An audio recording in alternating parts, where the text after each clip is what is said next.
Today we're going to tackle the issue of what's an audiophile to do for a date night. If you're going to watch a movie with your sweetie, far too often you're just going to be hammered by terrible music.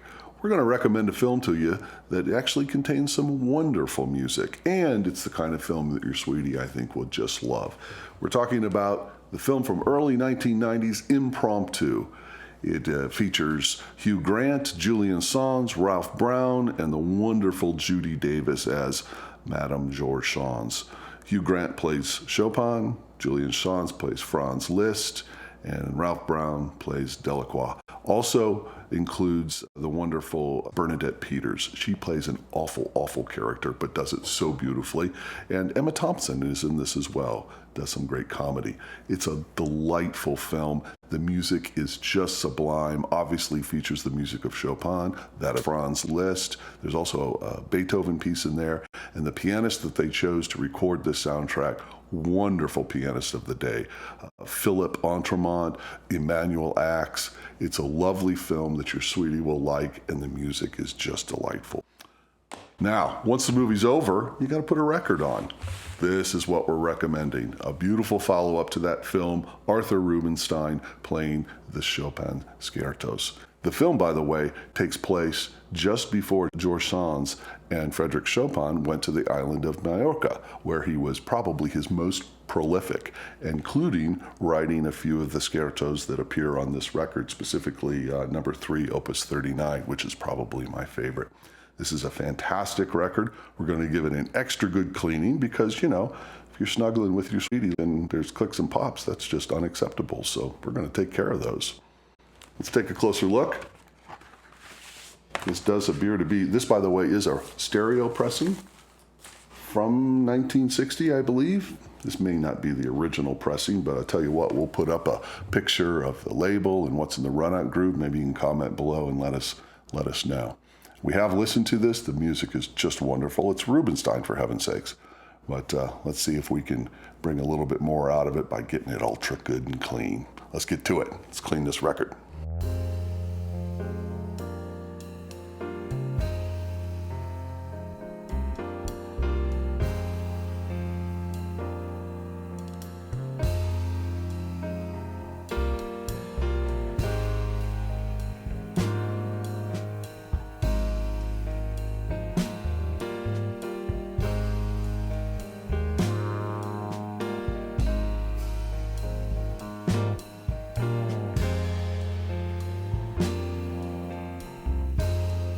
Well, it's almost date night, and it's time to clean this record, so we think that this deserves a very thorough cleaning. After all, it's an audiophile quality recording. Very beautiful sustained notes, quiet passages. It's worth a thorough cleaning, and besides, your sweetie doesn't want any ticks and pops. I don't think so. So what we're going to do is first employ the VPI suction type machine, and specifically to utilize an enzymatic formula, which is part of the AIVS number 15. It's both a record cleaning fluid and an enzymatic. Very good for old records. Once we go through the suction process, be a great surface clean, we'll then break out the Kirmuss and go through a full restoration process. Because we've pre-cleaned it, well, will that mean we need to go through one more cycle in the Kirmuss? Yes, it does, but we think that's worth it, particularly with dirt this old. If you didn't check out our episode last week, there's a link below. We reviewed the VPI cyclone, and interestingly, we had a few comments that intrigued me, really about the cork mat, which is found on all VPI suction type machines. Fellows were asking, why aren't you cleaning the cork mat? And I admit, all I've ever done, and I've had this for, over 5 years now, I think, all I've ever done is hit it with the Giotto blaster, just to blow off any debris that might be on the cork. If you have a method for cleaning the cork, I'd love to hear from you. Please comment below. Until then, let's get to cleaning the Chopin Scherzos.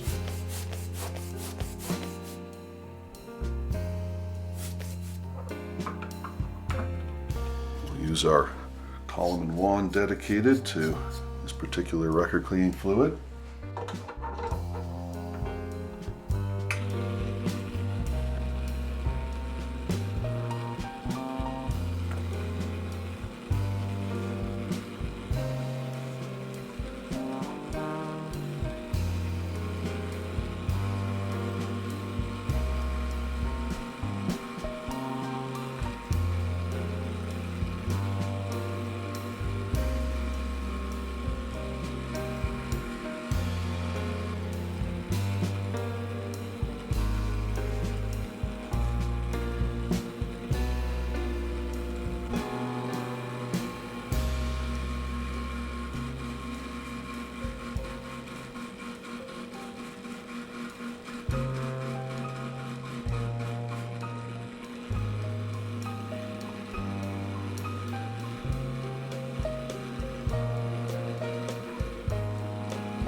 By the way, in our review of the Cyclone last week, we talked about these velvet lips, or these strips, the pads that are on either side of the slit on the wand. And we noted that we have both the original VPI, which is what you're looking at here, as well as an aftermarket brand. You can see they're a little larger. This is from the Disc Doctor. I've come to prefer the VPI for applying the record cleaning fluid and the Disc Doctor strips for the pure water rinse. It has to do with the way that the suds are brought over the pads. I think it's superior with the VPI when you're dealing with all the bubbles, and I think the nature of the Disc Doctor pads get a little deeper in the groove, and that is more beneficial during the water rinse. You may demur, but that's the way I'm using them. Let's get to that water rinse now.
Always give it a couple extra revolutions, especially when you're doing side one. You want to make sure it's nice and dry before flipping the record over.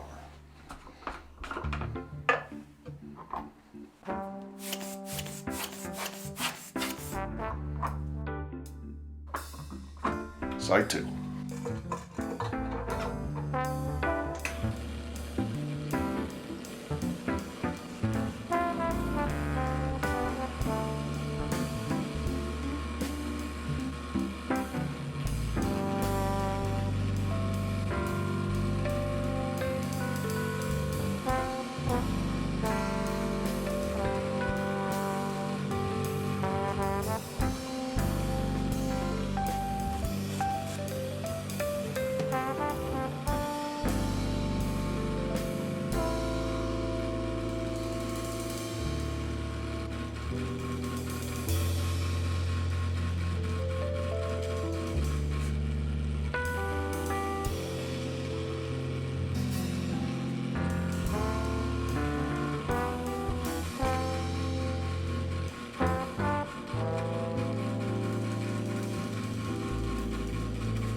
surface clean done.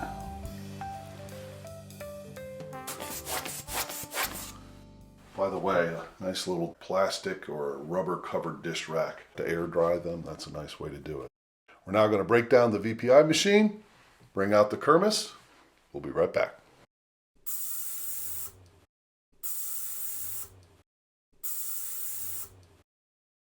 Okay, we're back. We've set up the ultrasonic tank, the Kirmuss ultrasonic tank with distilled water, 40 milliliters of 70% isopropyl alcohol, and run it through several degassing cycles. So this is ready to go. We have a carbon fiber brush, though in reality we don't really need to use the carbon fiber side at this point because we did the pre-clean, so there's no debris on that record. We have our spray, which I previously referred to as a surfactant. I don't think that's the right way to describe this. This is really more about addressing the static charge that is on the record and ensuring that it is the opposite of that which is in the tank. That's the whole idea behind the Kirmuss. We have our goat hair brush, which we use to apply that spray, and for cleaning purposes, a wee small bottle of distilled water. And then our various towels that we use, as you'll see, we use for different purposes. So let's get into the first initial cycle, which is a 5-minute ultrasonic bath, no surfactant, no spray of any kind applied. Default is 5 minutes, so we're ready to go.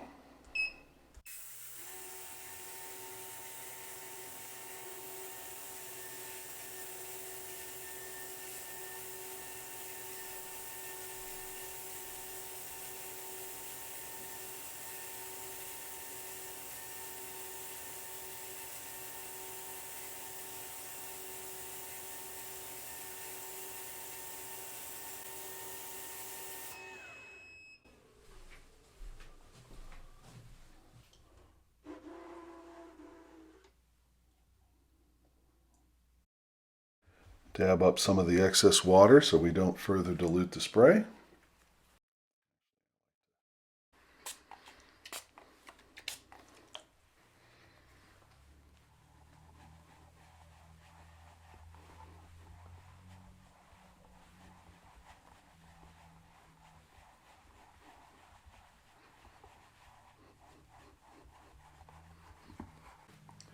That's what we're looking for.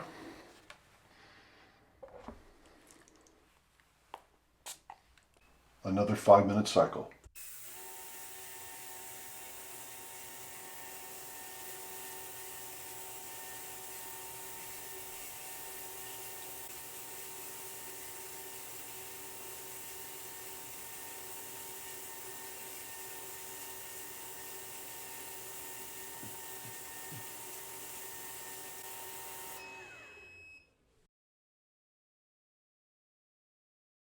I can see right off the bat that a third treatment is called for.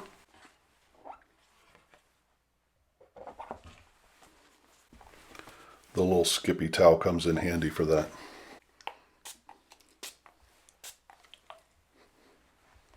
You saw we clean this off between each cycle. Just a little deionized water and rub it on a nice, clean and dry microfiber cloth. By now we've removed the film that may have remained from our initial pre-clean.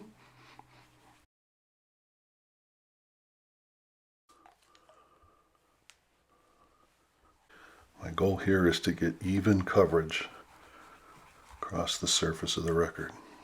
There we go. One more 5-minute cycle.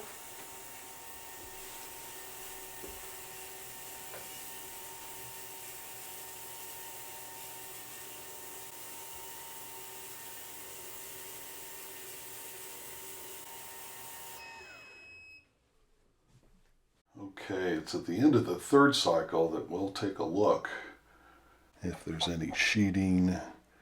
That'll tell us if we need to go for a fourth round, and I can tell you, yes, we do want to go for a fourth round. Not surprising, given the age of this record. Those are rather large droplets. When we see smaller and fewer droplets, it tells us that we're removing the contaminants.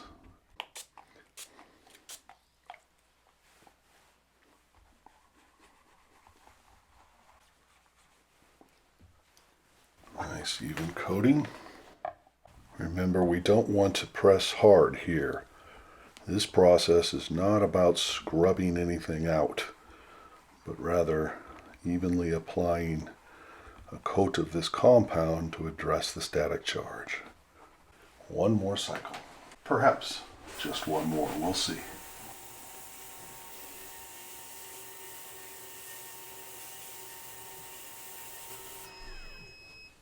Smaller beads, very little sheeting.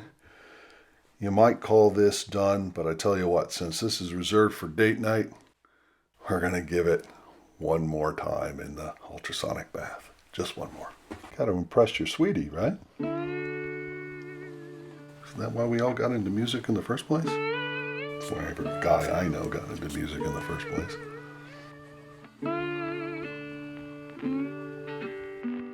By the way, you can see by this second LED bar here, the green one and then the red one. The red one indicates that the unit is starting to heat up. That is by no means an issue, particularly with just 2 bars there. If the third bar were to show up, which can happen when you're doing and cleaning a lot of records, the quickest way to cool it down is to remove the top and go through another degassing process. That will cool the liquid down in the machine itself. So that's a helpful hint to keep in mind. If you're cleaning a ton of records and it begins to overheat, you can always swap the water out for fresh, cool water. That'll certainly bring the temp down.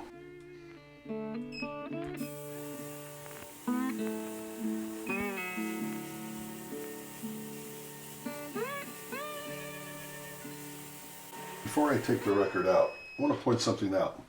One of our more observant viewers noticed in the part 3 of our review of the Kirmuss that the 7-inch 45 slot that I had inserts here backwards. And he was absolutely right. I did have them backwards. Truth is, at that time we had not used the 7-inch slot. We had cleaned no 45s. However, we have done so now, and something to look forward to in an upcoming episode. We're going to focus on cleaning 45 records, or I should say 7-inch 45 records. So, time to take the record out, a little jiggle, see what we got. Oh yeah, that's what I'm talking about. We're going to call that finished. We're going to go ahead and take the optician's cloth, do a final drying step. I think this record is cleaner than it ever has been. Okay, let that dry. I like to get a nice soft toothbrush and just make sure there's no debris. There we go. Then we're going to polish the groove with this very special brush. Just a back and forth motion. Cover about 1/4 to the third of the record. Don't press too hard. A couple of our subscribers that have experience with the Kirmuss machine commented on how important that step is, and I wholeheartedly agree.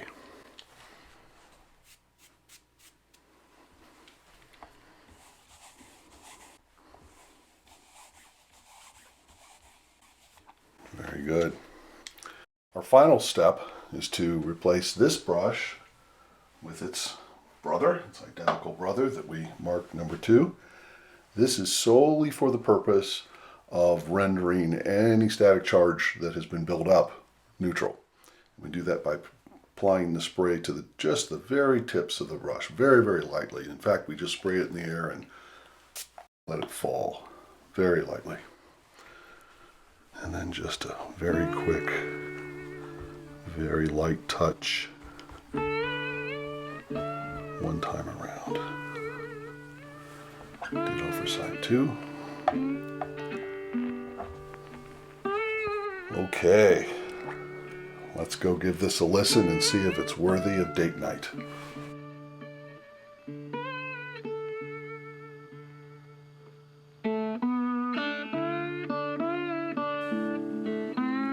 Final thoughts, and for the record, I think this is the perfect date night record. Certainly to follow up that adorable movie, Impromptu. But you might notice over my shoulder another Chopin record, that one by Van Cliburn. That is also a beautiful recording. I just think this one is a bit more romantic. So if you are going to show that movie with your sweetie, follow it up with this. You're in for a fun evening. That's my prediction. As far as the cleaning is concerned, yes, it is an involved and time-consuming process, but well worth it for this record. Absolutely beautiful sound, no pops or clicks whatsoever. I want you to know we clean records all the time where a surface clean is absolutely all you need. Something like the Laura Craft string machine does a great job with that. The KL Audio is so convenient. But you really want to go the extra step. A pre-clean like we did with the entire Kirmuss, followed by the entire Kirmuss process. Wow, just an amazing result. So hope you enjoyed it. This is a good one, guys. On to the next record. Goodness gracious, look what one subscriber sent us. Pretty cool. Handsome man in his record collection.